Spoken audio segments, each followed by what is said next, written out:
నమస్తే. ఏపీలో కూటమి అధికారంలోకి వచ్చినప్పటి నుండి గతంలో జరిగిన ఘటనపై వైసీపీ నేతలపై ప్రభుత్వ అధికారులపై కేసులు పెడుతూ జైలుకు పంపే క్రమంలో తాజాగా వైసీపీ కీలక నేత ఎంపీ విజయసాయిరెడ్డిపై లుకౌట్ సర్క్యులర్ జారీ అయింది. విజయసాయితో పాటు ఆయన అల్లుడు శరత్ చంద్రారెడ్డి, విక్రాంత్ రెడ్డిలపై సిఐడి అధికారులు లుకౌట్ సర్క్యులర్ జారీ చేశారు. కాకినాడ సీ పోర్టును బలవంతంగా లాక్కున్నారు అని కర్నాటి వెంకటేశ్వరరావు ఫిర్యాదు చేయడంతో సిఐడి కేసు నమోదు చేసింది. కాకినాడ పోర్టు వాటాల బదిలీ విషయంలో బెదిరింపులకు పాల్పడ్డారు అనే ఆరోపణలు ఎదుర్కొంటున్న వీరు దేశం దాటిపోకుండా సిఐడి ముందస్తు నోటీసులు ఇచ్చింది. ఈ నేపథ్యంలో వీరిని అరెస్టు చేసి విచారణ చేసేందుకు సిఐడి పావులు కదుపుతోంది. మరోవైపు సిఐడి లుకౌట్ నోటీసు నేపథ్యంలో వీరు కోర్టును ఆశ్రయించేందుకు సిద్ధమవుతున్నారు.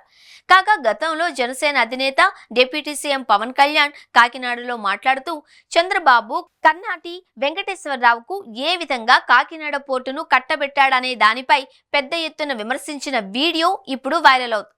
ఇప్పుడు కూటమితో అధికారం పంచుకున్న పవన్ గతంలో కాకినాడ పోర్టుపై చేసిన విమర్శలపై సమాధానం ఇవ్వాలంటూ సోషల్ మీడియాలో పెద్ద ఎత్తున ప్రశ్నిస్తున్నారు. గత వారంలో పవన్ కాకినాడ పోర్టులో చేసిన హడావిడి, మరుసటి రోజే నన్ను బెదిరించి బలవంతంగా కాకినాడ పోర్టును లాక్కున్నారు అని కేవీ రావు ఫిర్యాదు చేయడం వెనుక ప్రభుత్వం పెద్దలు ఉన్నారు అని వైసీపీ నేతలు అంటున్నారు.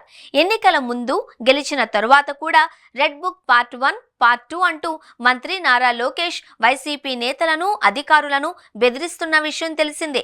ఇప్పటికీ వందల మంది వైసీపీ నేతలపై కేసులు, అరెస్టులు జరిగిన విషయం తెలిసిందే.